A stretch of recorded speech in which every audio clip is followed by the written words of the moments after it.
que es la que tiene que ver con la regulación penal del urbanismo, o lo que se ha venido a llamar la delincuencia urbanística. Yo he traído a dos personas que, como antes decía el profesor Peralta, respecto a mí, pues, aparte de ser unos excelentes amigos, porque es que traer a un enemigo me genera mucha melancolía, y luego además nuestros enemigos son muy aburridos también. Y entonces yo traigo a mis amigos, pero además traigo a mis amigos porque mis amigos saben mucho de esta materia. O sea, no los traigo por traerlos, sino los traigo a tiro hecho. En el caso del primer ponente, que es Ángel Núñez, que yo lo conozco pues desde hace, no vamos a decir los años que conozco, vamos a descubrir datos de carácter personal, digamos que desde el colegio.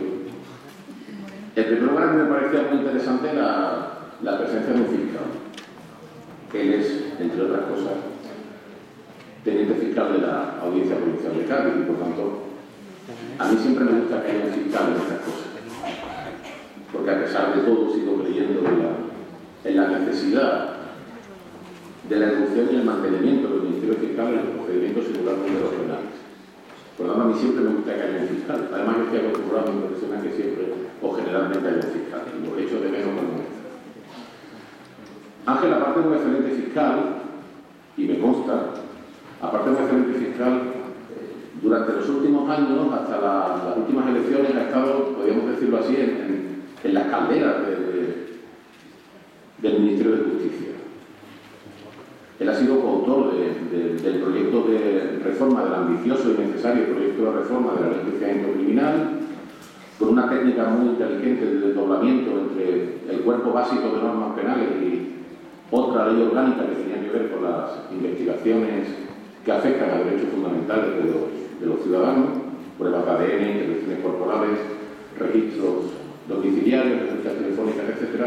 Y también ha participado en la comisión de redacción de la última reforma del Código Penal que entró en vigor en el año 2011 o a finales del año 2010, que ha sido la reforma estructural más grande del derecho penal español de los últimos años, introduciendo, entre otras cosas, la responsabilidad penal de la persona jurídica.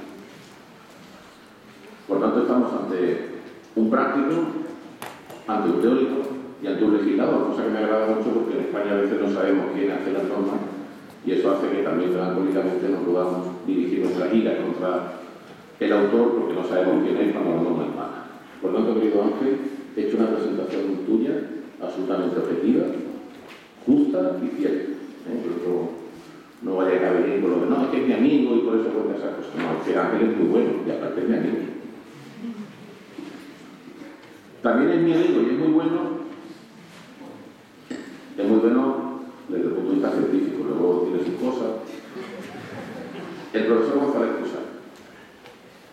El profesor González Cusack también estaba en esa comisión de redacción del Código Penal, de la reforma del Código Penal del año 2010. Es un excelente jurista, a pesar de que es catedrático de Derecho Penal desde hace muchos años, y usted es catedrático a una edad insultantemente joven, dejando en bolsa a muchos de su generación, pero lo cierto es que fue un catedrático muy joven. Y que además, lo que más me gusta de él, el sentido científico, es que nunca se ha separado de la práctica. Y además, José Luis González Cusack es el mejor redactor de recursos de amparo que yo conozco. Por eso le dirán ustedes tristes, como el Constitucional nunca admite ninguno, pues eso le ha generado una melancolía razonable que la estamos tratando con el libro.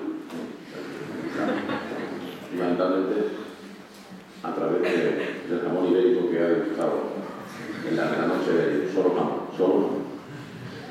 Por tanto, esta visión práctica, esta visión teórica y esta visión también de estar dentro de lo que es la redacción de una norma, que es algo apasionante, créanme. Hacer una norma penal es algo apasionante, ahora lo que nos gusta el penal.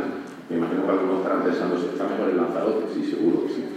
Pero hacer una norma penal es un ejercicio que da mucha formación. Hacer un código de procedimiento penal, yo os voy a contar, siendo así que el que está vigente es de 1882, y por tanto, la ventaja de estos dos ponentes que tienen ustedes aquí es que pueden preguntar lo que quieran. Porque saben de teoría, saben de práctica, saben de poder legislativo, son personas ponderadas, son personas que están reconocidas en el ámbito de sus profesiones como juristas de tampoco vayas a decir lo de la amistad, porque no va a quedar bien, lo digo porque también es verdad en tu caso. Y a partir de este momento yo ya me voy a callar, cosa que a ustedes les valiría mucho, porque llevo hablando mucho tiempo y tampoco se trata de eso. Y le voy a ceder la palabra a mi querido amigo y colega Ángel Núñez Sánchez, teniente fiscal de la Audiencia de Cádiz, para que nos hable sobre el delito contra la ordenación del territorio del artículo 319 del Código Penal, que fue modificado en esa reforma y por tanto es el padre de esa reforma y tendrá que explicar ahora sus bondades como buen padre. Muchas gracias a los dos por venir, por la fuerza que habéis hecho para estar con nosotros.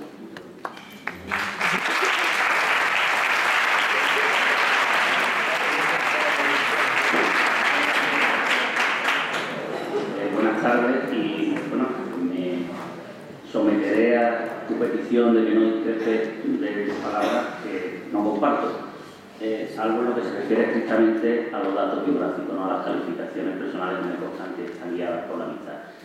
En lo que se refiere a la producción legislativa, supongo que conocerán esa famosa frase que se le atribuye a Bismarck de que hay dos cosas que conviene que la gente no sepa cómo se hacen, las salchichas y las leyes. Es realmente así. Sobre todo cuando se trata de elaborar una ley con una exigua mayoría parlamentaria que obliga a realizar inestables equilibrios muy complejos y que provocan que uno entregue un proyecto de ley del que se siente razonablemente satisfecho y se lo devuelvan en el BOE como si a alguien le sustrajeran un hijo con 2 o 3 años y se lo devolvieran ya casado, con profesión y con familia. Uno se puede crear cualquier cosa. Voy a tratar de ajustarme al tiempo con que cuento para dar una visión que no podrá ser sino superficial del artículo 319 del Código Penal del delito urbanístico. Cuando en 1995 se aprueba el código que todavía está vigente, a pesar de que las múltiples reformas que ha sufrido han operado en gran medida una desestructuración de su planteamiento original, muchos se apresuraron a criticar al legislador en lo que se refiere a los delitos urbanísticos que habían plasmado una ocurrencia que se le había planteado en ese momento al modo en que muchos delitos, muchas figuras penales aparecen en nuestro derecho de forma súbita en la comisión del Senado o en la tramitación de las enmiendas en el Senado sin justificación alguna, y de otra parte su carácter técnicamente muy defectuoso.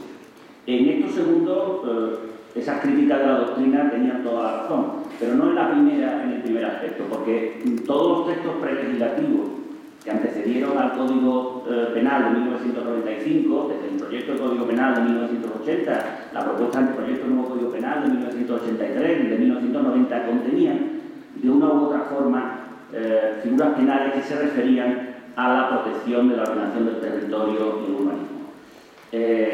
Sí es cierto, como digo, que la introducción del delito, y creo que tendré ocasión de poner de manifiesto algunos aspectos a lo largo de mi intervención, se hizo de forma técnicamente muy defectuosa. En cualquier caso, la aparición de estas figuras penales se enmarcaba en ese proceso de ruptura con los planteamientos clásicos del derecho penal liberal, de bienes jurídicos eminentemente individuales, vinculados con la vida y la propiedad, que implica el surgimiento de nuevas figuras penales referentes a bienes jurídicos de naturaleza colectiva o difusa, y a ese fenómeno que una abogada infanta dio en denominar en el libro que hizo fortuna la expansión del derecho penal. Cada vez tenemos que proteger y regular nuevas figuras que protegen a su vez bienes jurídicos que aparecen novedosamente en este mundo líquido del que hablaba Zygmunt Bauman. En la exposición de motivos del texto de 1995, el legislador hablaba de la necesidad de conciliar la antinomia existente entre el principio de intervención mínima y el surgimiento de nuevos bienes jurídicos necesitados de tutela en una sociedad crecientemente compleja. Pero eso no era cierto. Lo que justificaba la introducción de delitos urbanísticos en el Código Penal era la absoluta ineficacia en la aplicación del derecho administrativo. Tengo un amigo, al que no mencionaré, que llega a decir que la expresión derecho urbanístico es en sí mismo una contradicción en los términos. La disciplina urbanística era absolutamente inaplicada en España y se optó, como con frecuencia se hace, por la huida al derecho penal. No corrijamos técnicamente o analicemos los defectos que dan lugar a la inaplicación de la disciplina urbanística, sino convirtamos esto en un delito. Como el derecho penal es, como decía el anterior ministro de Justicia, Francisco Camaño, política social con coste cero y opera efectos simbólicos muy gratificantes desde el punto de vista político, procedemos a crear las figuras. Y se crean con enormes problemas técnicos. Problemas técnicos que afectan a la propia naturaleza jurídica de los delitos, si se trata de delitos comunes o de delitos especiales, problemas técnicos que afectan a la propia conceptuación de las conductas típicas en el Código. Y como se trataba de un delito que tenía una evidente subsidiariedad administrativa, porque necesariamente había de estar vinculado con las normas administrativas referentes al urbanismo, a lo que se procedió es a realizar una práctica traslación de figuras de infracciones administrativas al ámbito del Código Penal. Lo primero que se planteó buena parte de la doctrina, como suele suceder, es la cuestión del bien jurídico protegido por este tipo de delitos, porque hasta la reforma de 2010, la reforma de la Ley Orgánica 100/2010, el capítulo primero del título 16 del libro segundo del Código Penal se refería a delitos sobre la ordenación del territorio, a pesar de que comúnmente, desde los medios de comunicación hasta las publicaciones técnicas, lo llamaron desde el primer momento delitos urbanísticos. El urbanismo es una especie del género ordenación del territorio. El urbanismo es uno de los muchos instrumentos con los que en última instancia se articula la ordenación del territorio. Pero en la ordenación del territorio hay en juego valores de relevancia constitucional más amplios que los que existen en el urbanismo. Valores referentes a aspectos ecológicos, aspectos culturales, sociales, políticos y económicos. Mientras que el urbanismo es concretamente la técnica normativa que se refiere a la regulación y articulación de los crecimientos en medios urbanos y de los usos que en ese espacio se producen. Pero cuando se produce la reforma de 2010, se cree conveniente hacer una redención en la rúbrica también al urbanismo. Y a mí me pareció una decisión acertada. Se criticó con base en que supuestamente se estaba dando a entender que lo que protegen estos delitos es las normas urbanísticas, con lo cual habría una especie de formalización del bien jurídico y nos encontraríamos ante una regulación que carece de un contenido de injusto material. Lo que se castiga en el artículo 319 es el incumplimiento de la normativa urbanística en materia de licencia o de construcción en determinados espacios. Yo discrepo de esa opinión. Creo que verdaderamente el bien jurídico protegido por estos delitos es la ordenación del territorio, como el Tribunal Supremo ha tenido ocasión de decir en varias sentencias. La justificación de su introducción en el título estaba precisamente en esa pasmosa inaplicación de la normativa administrativa, y en última instancia no es que el tipo penal proteja el derecho urbanístico, sino que el tipo penal protege aquello mismo que protege la legislación urbanística y en la que subyacen, basta con que examinen ustedes el artículo 47 de la Constitución, valores de relevancia constitucional. A partir de aquí, tratemos de analizar cómo se contempla en la actualidad, porque por la Ley Orgánica 5/2010 sufrió una muy profunda reforma este artículo, la conducta, el delito urbanístico. En primer lugar, sujetos activos. Este ha sido uno de los caballos de batalla a los que yo como fiscal, y durante varios años coordinador de las redes fiscales de Medio Ambiente y Urbanismo de Andalucía, nos hemos tenido que enfrentar. A diferencia de otros tipos penales en el que la mención al sujeto activo se contiene de forma genérica, el que matare, el que tomare, en el 319 se habla del constructor, el promotor, el constructor y el técnico director. Se habla de estas tres figuras pura y simplemente por lo que decía antes, porque se operó una traslación de las normas administrativas al derecho penal. Pero ello dio pie a que que un determinado sector de la jurisprudencia menor, de las audiencias provinciales, dieran en considerar que nos encontrábamos ante un delito especial que exigía una cualificación personal en el sujeto activo para poder tenerlo. De suerte que si en suelo no urbanizable el que construía no era un profesional de la construcción, no era un constructor o no era un promotor, por supuesto en el caso del técnico director habría que acudir a la correspondiente titulación académica, la conducta era impune desde el punto de vista penal y habría que castigarse en la órbita del derecho administrativo sancionado.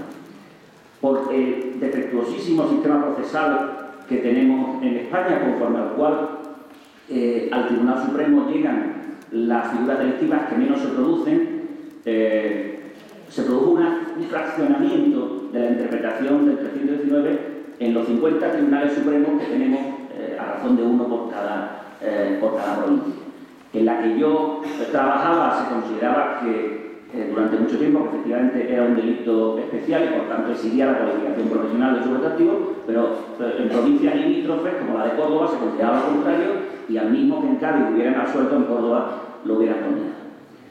Esta cuestión la resolvió el Tribunal Supremo, 3 sentencias, fue necesario 3 sentencias para que la Audiencia Provincial de Cádiz concretamente acogiera ese planteamiento, en el sentido de que la referencia a constructor, promotor o técnico director no ha de entenderse en un sentido técnico, sino pura y simplemente en un sentido descriptivo. Constructor es el que construye, promotor es el que promueve, porque así lo describe, entre otros argumentos, la ley de ordenación de la edificación. Pero durante mucho tiempo el dictado, primero de sentencias absolutorias y después de autos de sobreseimiento, porque ya los jueces ni siquiera daban lugar a la posibilidad de que se formulara el escrito de acusación, provocó un efecto de impunidad, una percepción de impunidad en la ciudadanía que fue enormemente grave.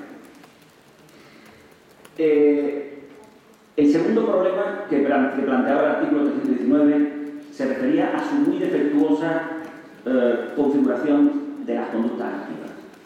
Hasta la reforma de la Ley Orgánica 5/2010, en el artículo 319.1, que es el que se refiere, después lo veremos, a los suelos que poseen un valor especial por razones muy distintas, se castigaba al que llevara a cabo una construcción no autorizada. Mientras que en el artículo 319.2, que es el que se refiere al suelo no urbanizable genérico, se castigaba al que llevara a cabo una edificación no autorizable. Esto provocó una divertidísima jurisprudencia tendente, primero, a configurar qué debe entenderse por construcción y edificación, y segundo, a tratar de desactivar el riesgo que provocaba esta constatación del legislador de convertir en delito conductas ajustadas a derecho. Es decir, cuando se habla de una conducta de la realización de una edificación no autorizada, una construcción no autorizada, podíamos dar lugar a que condenáramos a alguien que inicia una construcción sin haber obtenido la licencia, porque esa construcción no está autorizada, sin perjuicio de que haberla solicitado perfectamente se le hubiera podido conceder. De suerte que hubo que forzar, como tantas veces, el texto de la ley para acabar entendiendo que tanto el 319.1, cuando decía no autorizada, como el 319.2, cuando dice no autorizable, querían decir lo mismo, en suma, no autorizable, que es lo que ahora dice el artículo 319 en sus 2 números, después de la reforma de la Ley Orgánica 5/2010. Pero también fue necesario distinguir entre construcción y edificación. Es decir, el 319.1, suelo de especial valor, castigaba realizar una construcción, el 319.2, suelo de menos valor, pero no urbanizable, castigaba una edificación. Y después de un proceso largo de decantación de resoluciones de las audiencias provinciales, resultó posible extraer unas ciertas líneas hermenéuticas que nos permitían entender de qué estábamos hablando. Y sucintamente serían, primero, la edificación es un género de la construcción, toda edificación es una construcción, aunque no toda construcción es una edificación. Y en segundo lugar, la edificación es la realización de una obra con arreglo técnica de ingeniería, de albañilería, de arquitectura, destinada a la habitación, a la permanencia de personas. Por tanto, si alguien en suelo no urbanizable, genérico, construía una piscina, que obviamente es una construcción, pero no una edificación, la conducta desde el punto de vista penal sería impune. Pero aún había mayores problemas, porque el propio concepto de construcción no es fácil de obtenerlo. ¿Es una construcción la instalación de una cabaña de madera? ¿Es una construcción la realización de un vial de tierra? ¿Es una construcción un desmonte o un aterramiento? También, en este caso, por medio de esa decantación de resoluciones de audiencias provinciales, pudo llegarse a un cierto acuerdo en el sentido de que era necesario que, para entender que nos encontrábamos ante una construcción, ocurrieran 3 requisitos. El primero de ellos se refiere a la permanencia, ¿sí? La realización de una obra destinada a permanecer. Pero por permanencia no debe entenderse inmutabilidad, sino vocación de permanencia. Es decir, no debemos considerar construcción una obra que es fácilmente retirable y que además está orientada desde el primer momento a ser retirada, pero sí debemos considerar la construcción, y así lo hacen diversas y numerosas sentencias, determinadas obras como la instalación de cabañas de madera sobre plataformas de hormigón, que a su vez tienen determinadas tomas para el suministro eléctrico, de agua o de gas u otros, que dan cuenta de que hay una verdadera vocación de permanencia. El segundo criterio es el de la entidad. La obra tiene que suponer una transformación del espacio de la suficiente entidad como para justificar la intervención del derecho penal. Y ello nos permitirá excluir pequeñas intervenciones en el espacio que carecen de esa entidad. Y por último, que se trate, como ya he dicho, de realizaciones consecuencia de la aplicación de técnicas de ingeniería, maquinaria o arquitectura. Con base en este problema, la reforma de 2010 configura la conducta activa, a mi juicio, pero esto no tiene ningún mérito, porque como ha dicho Emilio, algo tuvo que ver, de la misma forma en los 2 números del artículo 319. Se trata de llevar a cabo obras de construcción, edificación o urbanización. Es decir, que mientras que hasta 2010 el acento se ponía en el resultado, llevar a cabo una construcción o una edificación, de 2010 el acento se pone en la actividad, el desarrollo de obras de construcción, de edificación o de urbanización. Por lo cual, en primer lugar, se amplía la dimensión típica de las conductas, se configura de forma más precisa el delito como un delito de mera actividad que se consuma con el inicio de la realización de las obras sin necesidad de esperar al resultado en el que se concretan, y además se amplía a la realización de ese tipo de intervenciones a las que antes me refería, que por la regulación anterior era difícil de subsumir en el 319. Realizar viales o aterramientos, realizar desmontes, realizar retiradas forestales trascendentes, son obviamente obras de urbanización, porque son las que preceden al desarrollo de las construcciones y la edificación posteriores. Y esto nos permitía además dar cabida jurídico-penal al gran problema al que nos veníamos enfrentando desde las Fiscalías de Urbanismo y Medio Ambiente, que eran las parcelaciones ilegales. Es decir, la división por indiviso de fincas tendentes a la realización posterior de construcciones. Cuando interveníamos, que era cuando ya se habían realizado las escrituras públicas de por indiviso y se habían iniciado las construcciones, lo cual era, a mi juicio y ante la mayor parte de los autores, demasiado tarde en lo que se refiere a la tutela del vínculo.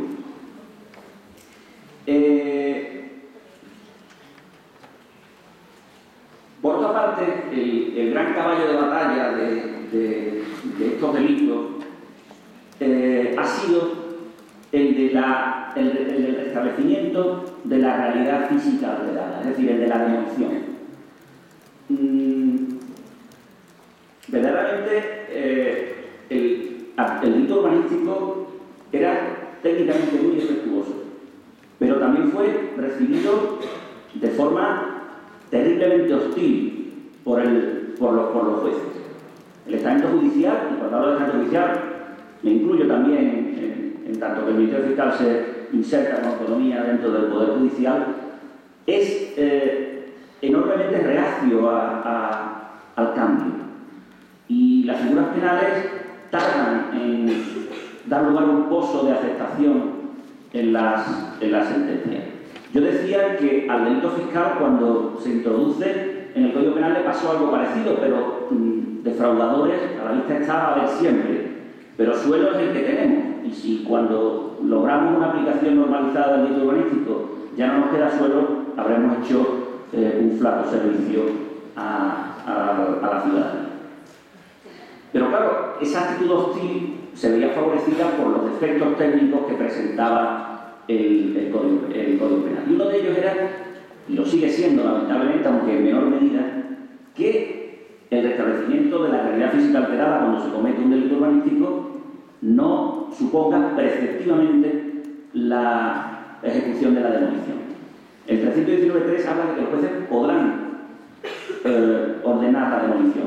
Y ese podrán, por algunos jueces, por muchos jueces, por demasiados jueces, fue entendido en el sentido de una facultad discrecional de la que podían graciosamente hacer o no uso en cada caso, o incluso directamente no pronunciarse.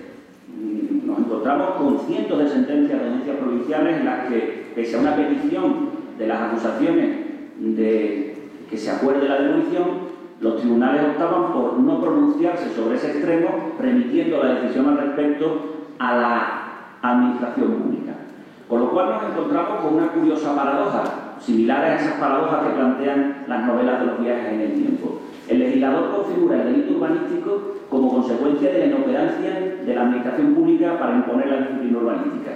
De forma que los jueces atribuyen la decisión sobre un extremo tan importante como el de la demolición a aquellos cuya inoperancia provocó que el legislador le atribuyera al juez la decisión sobre esta materia.